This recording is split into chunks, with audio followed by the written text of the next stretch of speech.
আসসালামু আলাইকুম। বাংলা সংবাদে আপনাদের সকলকে স্বাগত। সর্বপ্রথম জানিয়ে দিছি সংবাদের শিরোনাম, এরপর বিস্তারিত। আওয়ামী লীগ 2 শতাধিক নেতাকর্মীর বিএনপিতে যোগদান। নির্বাচনী প্রচারে হামলা চালায় জামাত কর্মীরা, বললেন রিজভী। সৌদি আরবে হাসিনাকে কাজ্জাব বললেন ইয়ানি। খালেদা জিয়ার সুস্থতা কামনা করে ফুল পাঠিয়েছেন পাকিস্তানের প্রধানমন্ত্রী। এত সময় শুনছিলেন সংবাদের শিরোনাম, এবার বিস্তারিত।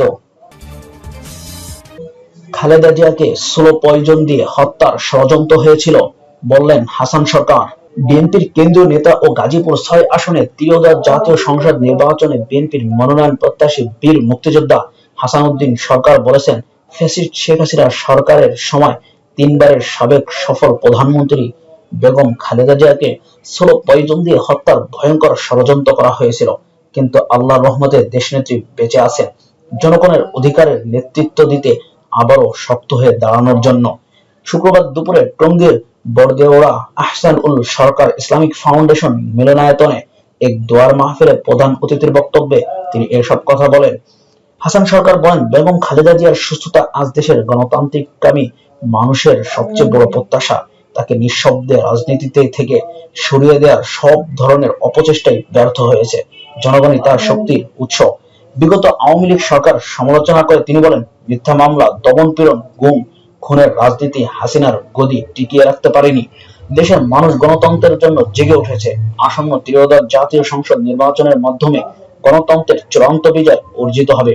টঙ্গী পশ্চিম থানা বিএনপি ও অঙ্গ সংযোগী সংগঠনের উদ্যোগে আয়োজিত এই আলোচনা সভা ও দোয়া মাহফিলের প্রধান অতিথি ছিলেন হাসানউদ্দিন সরকার। অনুষ্ঠানের সভাপতিত্ব করেন বিএনপি নেতা বাবর আলী ও সঞ্চালনা করেন 54 নম্বর ওয়ার্ড বিএনপির সভাপতি মোহাম্মদ আজিজুল হক রাজু মাস্টার। বক্তব্য রাখেন গাছা থানা বিএনপির সাবেক সাধারণ সম্পাদক মোহাম্মদ ফারুক হোসেন খান ও মহানগর তাঁতি দলের সভাপতি তাজুল ইসলাম ব্যাপারী, অধ্যাপক আব্দুল মোতাবেক।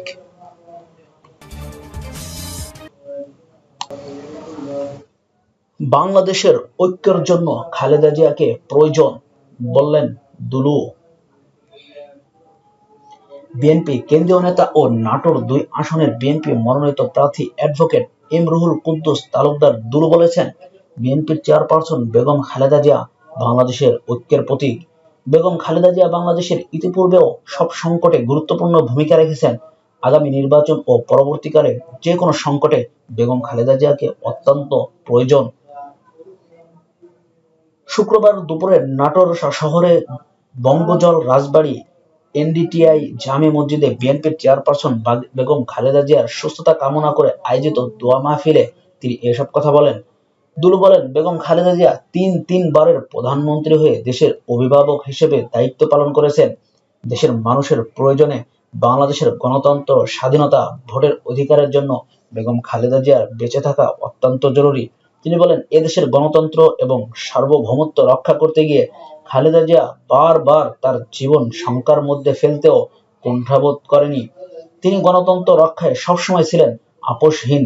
বাংলাদেশের স্বাধীনতা ও সার্বভৌমত্ব রক্ষায় বেগম খালেদা জিয়া তার গোটা জীবনকে বিলিয়ে দিয়েছেন। নাটোর সর্বস্তরের মানুষের কাছে খালেদা জিয়ার জন্য দোয়া প্রার্থনা করেছেন বিএনপির সিনিয়র এই নেতা।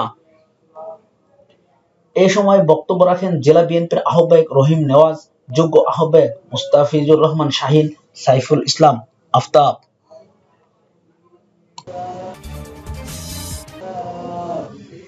ঢাবিতে খালেদা জিয়ার রোগ মুক্তি কামনায় দোয়ার মাহফিল।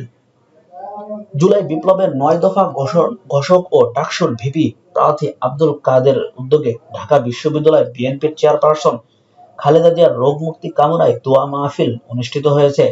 বৃহস্পতিবার বাদ আসর ঢাকা বিশ্ববিদ্যালয় কেন্দ্রীয় মসজিদে এ মিলাদ মাহফিল অনুষ্ঠিত হয়। দোয়া মাহফিলে 3 বারের সাবেক প্রধানমন্ত্রী খালেদা জিয়ার রোগ মুক্তি কামনায় দোয়া ও মোনাজাত পরিচালনা করেন মসজিদের খতিব মাওলানা মুফতি নাজির আহমদ। মিলাদ মাহফিল আয়োজনের ব্যাপারে আব্দুল কাদের বলেন, শারীরিক অবস্থার অবনতি হওয়ায় বিএনপি চেয়ারপারসন খালেদা জিয়া রাজধানীর এভারকেয়ার হাসপাতালে চিকিৎসাধীন আছেন। মহান আল্লাহ তাকে পরিপূর্ণ সুস্থ দান করুন। জনগণের কাছে ফিরিয়ে আনুন, জনগণের খেদমত করার সুযোগ দিন, এ কামনায় আমরা দোয়া মাহফিলের আয়োজন করেছি। তিনি আরো বলেন, খালেদা জিয়া কোনো নির্দিষ্ট দলের না, তিনি সবার ও সারা বাংলাদেশের। এদেশের গণতন্ত্র প্রতিষ্ঠার লড়াইয়ে তার আপোষহীন লড়াই অতুলনীয়। গণ অভ্যুত্থান পরবর্তীতে নতুন বাংলাদেশ বিনির্মাণে তাকে খুব বেশি প্রয়োজন। প্রসঙ্গত, বিএনপি চেয়ারপারসন ও সাবেক প্রধানমন্ত্রী বেগম খালেদা জিয়ার শারীরিক অবস্থা অত্যন্ত সংকটময় বলে জানিয়েছেন দলটির মহাসচিব মির্জা ফখরুল ইসলাম আলমগীর। শুক্রবার বাদ জমা রাজধানীর নয়াপল্টন খালেদা জিয়ার জন্য দোয়া ও মোনাজাতের অনুষ্ঠানে এ কথা জানান তিনি। ৮০ বছর বয়সী সাবেক প্রধানমন্ত্রী খালেদা জিয়ার দীর্ঘদিন ধরে হৃদয়রোগ, ডায়াবেটিস, লিভার সিরোসিস, কিডনির জটিলতা সহ নানান শারীরিক অসুস্থতায় ভুগছেন। ভিন্ন মত পোষণ করলেই তাকে শত্রু মনে করা হয়, বললেন মির্জা ফখরুল ইসলাম আলমগীর। নির্বাচনের জন্য জাতি উন্মুখ হয়ে আছে বলে মন্তব্য করেছেন বিএনপির মহাসচিব মির্জা ফখরুল ইসলাম আলমগীর। শুক্রবার দুপুরে বাংলাদেশ ফেডারেল সাংবাদিক ইউনিয়নের দ্বিতীয় বার্ষিকী সম্মেলনে বিএনপির মহাসচিব একথা বলেন। মির্জা ফখরুল বলেন, আপনারা জানেন যে এমন একটা সময় এখন, যে সময়টার জন্য গোটা জাতি অপেক্ষা করে আছে, যে আগামী ফেব্রুয়ারি মাসে একটি নির্বাচনের মধ্য দিয়ে একটা গণতান্ত্রিক ব্যবস্থায় আমরা ফিরে যেতে সক্ষম। আমরা সবাই এটা চাই। তিনি বলেন, একই সঙ্গে আমাদের মনে রাখতে হবে যে আমরা গণতন্ত্রে ফিরে যেতে চাইলে অপরের যে মত প্রকাশের স্বাধীনতা, সেটাকে আমাদের একই সঙ্গে মূল্য দিতে হবে। ঐক্য থাকবে মূল জায়গায়, ঐক্য থাকবে, কিন্তু ভিন্নতা তো থাকবেই। গণতন্ত্রের মূল কথা এই জায়গায় যে আমি আপনার সঙ্গে একমত হব না, কিন্তু আপনার মত প্রকাশের স্বাধীনতাকে আমি অবশ্যই সেটাকে রক্ষা করব। বিএনপির মহাসচিব বলেন, দুর্ভাগ্যজনকভাবে এদেশে ভিন্নমত পোষণ করলেই তাকে শত্রু মনে করা হয়। তার সম্পর্কে বিভিন্ন রকম যত রকমের আপনার মিথ্যা প্রচার চালানো হয়, এই বিষয়গুলো থেকে আমার মনে হয় আমাদের সবারই একটু বিরত থাকা উচিত। সাংবাদিক বিষয়ে ফখরুল বলেন, এখানে মিয়া গোলাম পরওয়ার জামাতে ইসলামের সেক্রেটারি জেনারেল সাহেব সঠিকভাবে বলেছেন যে সাংবাদিকদের তাদের নিজস্ব যে দাবি দেওয়া, তাদের নিজস্ব যে কাজ এবং ইউনিয়নের মূল যে কাজটা, তাদের দাবি দেওয়া নিয়ে মালিক পক্ষ অথবা সরকারের সঙ্গে কাজ করা, সেটাই বোধহয় সবচেয়ে বেশি গুরুত্বপূর্ণ দেওয়া উচিত। তিনি বলেন, কোন রাজনৈতিক দলের লেজুর ভিত্তি করলে সমস্যার সমাধান হয় না। আপনারা যদি কেউ বিরোধী দল বলেন বা সরকারি দল বলেন, তাহলে সেটা কোনোদিনই হয় না। গত 15 বছর ফেসিবাদ অর্থাৎ শেখ হাসিনা অত্যন্ত পরিকল্পিতভাবে গণমাধ্যমের এই জায়গাটাকে একদম ধ্বংস করে দিয়েছে। আমি অনুরোধ করব আপনাদের নেতৃবৃন্দকে সেই জায়গা থেকে আপনারা বেরিয়ে আসার চেষ্টা করেন। এ সম্মেলনে ঢাকা সাংবাদিক ইউনিয়ন সহ সারা দেশের 18 অঙ্গ ইউনিয়নের প্রতিনিধিরাও অংশ নেন। বিকালে রয়েছে কর্ম অধিবেশন, সেখানে সাংগঠনিক বিষয়ও নিয়ে আলোচনা হবে। আওয়ামী লীগ 2 শতাধিক নেতাকর্মীর বিএনপিতে যোগদান। রাজধানীর ডেমরায় কার্যক্রম নিষিদ্ধ আওয়ামী লীগের 2 শতাধিক নেতাকর্মী বিএনপিতে যোগদান দিয়েছেন। শুক্রবার বেলা 11:30টার দিকে ডেমরা থানা বিএনপির প্রধান কার্যালয়ে এসে আওয়ামী লীগের ওয়ার্ড, ইউনিয়ন ও থানা পর্যায়ে এসব নেতাকর্মীরা একযোগে বিএনপিতে যোগ দেন। তারা আওয়ামী লীগ নেতা বীর মুক্তিযোদ্ধা মাওলানা শাহাদাত হোসেনের নেতৃত্বে ডেমরা থানা বিএনপির আহ্বায়ক এস.এম. রেজা সেলিম এবং যোগ্য আহ্বায়ক আনিসুজ্জামানের হাতে ফুল তুলে দিয়ে শুভেচ্ছা বিনিময় করেন। পাশাপাশি উভয় দলের নেতাকর্মীরা ঐক্যবদ্ধভাবে জাতীয় নির্বাচনে ঝাঁপিয়ে পড়ার প্রত্যয় ব্যক্ত করেন। যোগদান অনুষ্ঠানে মাওলানা শাহাদাত হোসেন বলেন, বিগত দিনে আমি শহীদ প্রেসিডেন্ট জিয়াউর রহমানের আদর্শ অনুসারী হয়ে বিএনপি করতাম। পরে আওয়ামী লীগের চাপের মুখে দীর্ঘ সময় আওয়ামী লীগ করতে বাধ্য হয়েছিলাম। বর্তমানে বিএনপির নেতাকর্মীরা আমাদের প্রতি যে সম্মান দিয়েছেন, তাতে আমরা বিমোহিত। ডেমরা থানা বিএনপির আহ্বায়ক এস.এম. রেজা সেলিম এবং যোগ্য আহ্বায়ক আনিসুজ্জামানের প্রতি অবিচল আস্থা ও ভালোবাসা এবং নবীর প্রতি সমর্থন জানিয়ে আমি আবারও বিএনপির রাজনীতিতে সক্রিয় হওয়ার সুযোগ পেয়েছি।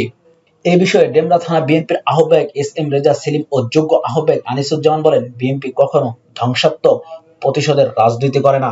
বিএনপি শহীদ জিয়ার আদর্শ লালন করে তারেক জিয়ার নেতৃত্বে এগিয়ে যাচ্ছে।